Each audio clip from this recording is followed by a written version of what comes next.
It's safe to say Elon Musk is a busy man. Between vanquishing the internal combustion engine, crashing rockets, boring tunnels under LA, and fending off the looming AI dystopia, the on-off richest man alive is, shall we say, an active sort. Yet believe it or not, he doesn't even have an office. How does he stay on top of his insane workload without one?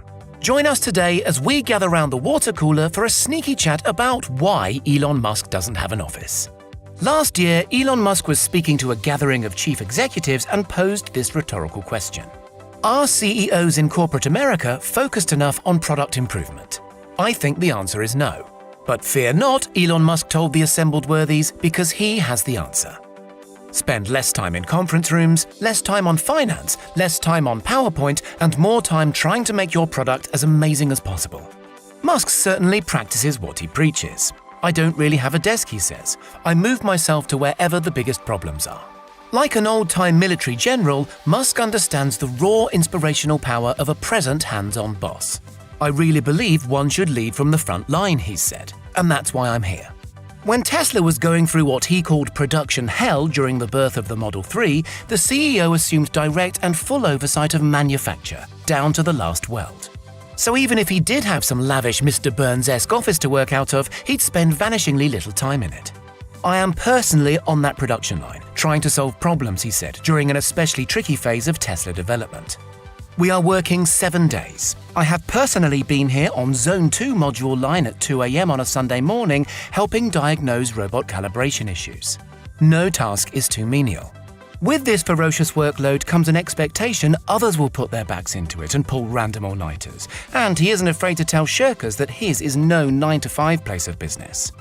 When Musk isn't wrangling with wayward machinery, he's supervising software rewrites or cajoling his battery team into teasing out ever greater efficiencies, in amongst the troops and seldom behind a desk. Staff that work directly with him need a thick skin and probably wish he did have an office so he'd go in there once in a while and get off their backs. Instead, he's a force of nature on the floor, berating anybody he reckons is shy of the mark, summarily dismissing any worker luckless enough to cross him on a bad day. Fellow tech giant Steve Jobs had a similar reputation. Indeed, it's reported Musk's junior managers sometimes warn new recruits to give the big boss a wide berth, lest he bark a question in their direction and be dissatisfied with the answer. Musk takes pride in his brisk style and is skeptical of hiring MBA types. The path to the CEO's office should not be through the CFO's office, he said, and it should not be through the marketing department. It needs to be through engineering and design. So the message is deliver where it counts or work elsewhere. For his part, eager beaver Musk makes a point of never slinking off on holiday and setting an example to his team. I don't believe people should be experiencing hardship while the CEO is off on vacation, Musk told interviewer Gayle King back in 2018. Obviously, he can't fix a malfunctioning factory robot from behind a desk. But even tasks you'd think make sense from an office, like crucial conference calls with rich, jittery investors, Musk prefers to take on the factory floor.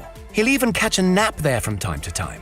Absolutely, yeah, I'm sleeping on the factory floor, he said, during one especially dicey spell at Tesla. Not because I think that's a fun place to sleep, it's terrible because I don't have time to go home and shower. Occasionally, he'll treat himself to 40 winks on a conference room couch, prompting fan Ben Sullin to launch a crowdfunding crusade to buy his hero a new couch. Wow, thanks for the couch, a presumably bleary-eyed Musk tweeted in appreciation. Sullins needn't have worried, as this workaholic is no stranger to a night at the office.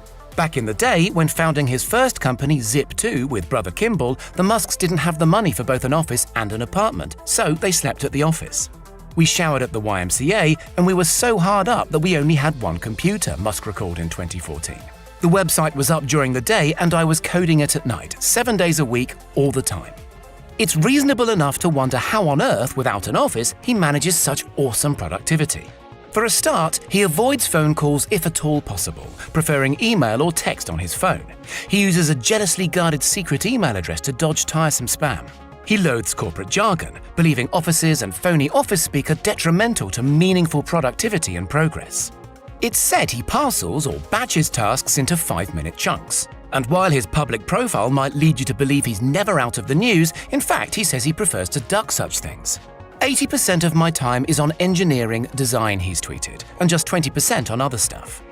I don't spend my time pontificating about high-concept things. I spend my time solving engineering and manufacturing problems. He often skips breakfast and favors wolfing down a quick lunch in meetings. He once had quite the caffeine dependency, but wisely weaned himself off some 8 daily cans of Diet Coke with strong coffee chasers. I got so freaking jacked, he remembers, I seriously started to feel like I was losing my peripheral vision. Still, fundamentally, Elon Musk's secret to getting things done without an office is plain old-fashioned graft. Back in 2010, he puts it thus: work like hell. I mean, you just have to put in 80 to 100-hour weeks every week. If other people are putting in 40-hour work weeks and you're putting in 100-hour work weeks, even if you're doing the same thing, you know that you will achieve in 4 months what it takes them a year to achieve. At this point, you might wonder how he remains so unruffled and carefree. Truth is, he's a nervous wreck. I'm definitely under stress, so if I seem like I'm not under stress, then I'm going to be clear, I'm definitely under stress. But that's just the nature of saving the world, it seems. Or, as the man himself puts it, being an entrepreneur is like eating glass and staring into the abyss of death. What do you think? Is ditching traditional office structures the secret to getting things done? Let us know in the comments, and don't forget to subscribe for more utterly boss tech content.